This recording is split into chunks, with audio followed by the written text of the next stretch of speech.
नमस्कार। आज हम एक गहरी नज़र डालेंगे उन डेटा स्ट्रक्चर्स और एल्गोरिथम्स यानी डीएसए टॉपिक्स पर जो टेक इंटरव्यू क्रैक करने के लिए सबसे ज़रूरी माने जाते हैं। जी बिल्कुल।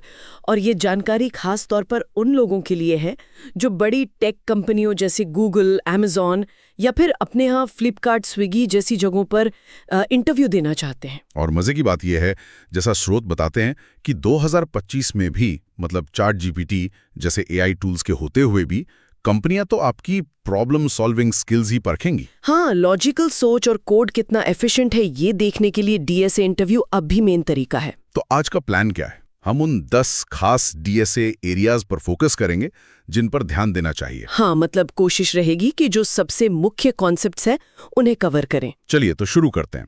सबसे पहले स्रोत कहते हैं बुनियादी संरचनाएं, मतलब फंडामेंटल स्ट्रक्चर्स, जैसे एरेज, स्ट्रिंग्स, लिंक्ड लिस्ट्स। हाँ, ये तो बिल्डिंग ब्लॉक्स जैसे हुए। सही कहा, ये लगभग हर कोडिंग प्रॉब्लम का बेस है, तो इन पर पकड़ मजबूत होना बहुत जरूरी है। इनमें भी कुछ खास टेक्निक्स हैं शायद, जैसे स्लाइडिंग विंडो। हाँ बिल्कुल, स्लाइडिंग विंडो एरे या स्ट्रिंग के सब सेगमेंट्स वाली प्रॉब्लम्स के लिए बहुत बढ़िया है, और वो 2 पॉइंटर्स अप्रोच भी।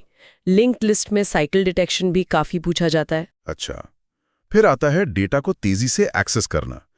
उसके लिए तेज लुकअप और व्यवस्था, मतलब हैश मैप, हैश सेट और बाइनरी सर्च। जी, हैश मैप्स का तो सबसे बड़ा फायदा है कांस्टेंट टाइम लुकअप, मतलब डेटा कितना भी हो ढूंढने में लगभग उतना ही टाइम लगता है। O1 जिसे कहते हैं। हाँ बिल्कुल। और बाइनरी सर्च वो सॉर्टेड डेटा में सर्च को बहुत ऑप्टिमाइज कर देता है। दोनों ही परफॉर्मेंस बूस्टर्स हैं। ठीक है, अब थोड़ी और कॉम्प्लेक्स चीजों पर आते हैं, ट्रैवर्सल और रिकर्शन। इसमें ट्रीज, ग्राफ्स, रिकर्शन, बैकट्रैकिंग आते हैं। ये कहाँ काम आते हैं? ये असल में उन प्रॉब्लम्स के लिए हैं जिनका सीधा रास्ता नहीं दिखता, जहाँ एक्सप्लोर करना पड़ता है। जैसे ट्रीज, वो डेटा को हायरार्किकल तरीके से ऑर्गेनाइज करते हैं। बीएसटी एक खास तरह का ट्री है। और ग्राफ्स, गूगल, मेटा जैसी कंपनियां पूछती हैं, सुना है। हाँ, ग्राफ्स नेटवर्क वाली प्रॉब्लम्स के लिए बहुत ज़रूरी हैं। सोशल नेटवर्क, मैप्स, डिपेंडेंसीज और इनको ट्रैवर्स करने के तरीके जैसे डीएफएस और बीएफएस, वो तो फंडामेंटल हैं। गहराई में पहले या आसपास पहले, यही ना? जी। और रिकर्जन बैकट्रैकिंग, मुश्किल प्रॉब्लम्स को छोटे मैनेजेबल हिस्सों में तोड़ने के लिए, जैसे वो एन क्वींस प्रॉब्लम होती है। समझ गया। और आखिर में ऑप्टिमाइजेशन टेक्निक्स, इसमें डायनामिक प्रोग्रामिंग यानी डीपी और हीप्स, प्रायोरिटी क्यू। डीपी तो काफी मुश्किल मानी जाती है। हाँ, डीपी चैलेंजिंग हो सकती है शुरू में, पर ये बहुत पावरफुल है। इसका आइडिया है कि ओवरलैपिंग सब प्रॉब्लम्स को सॉल्व करके उनके रिजल्ट्स याद रख लो, ताकि बार बार कैलकुलेट ना करना पड़े। एग्जैक्टली। ऑप्टिमाइजेशन प्रॉब्लम्स में ये बहुत काम आती है। और हीप्स वो टॉप के एलिमेंट्स निकालने या प्रायोरिटी बेस्ड कामों के लिए परफेक्ट है। तो सिर्फ सिंटैक्स जानना काफी नहीं है, इंटरव्यू लेने वाले अप्रोच देखते हैं। बिल्कुल, वो ये देखते हैं कि प्रॉब्लम को समझा कैसे, कौन सा डीएसए क्यों चुना, और आपका कोड कितना एफिशिएंट है। टाइम और स्पेस कॉम्प्लेक्सिटी बहुत मैटर करती है। तैयारी के लिए क्या सुझाव हैं? Leet code, Geeks for Geeks? हाँ, प्रैक्टिस के लिए ये प्लेटफॉर्म्स अच्छे हैं।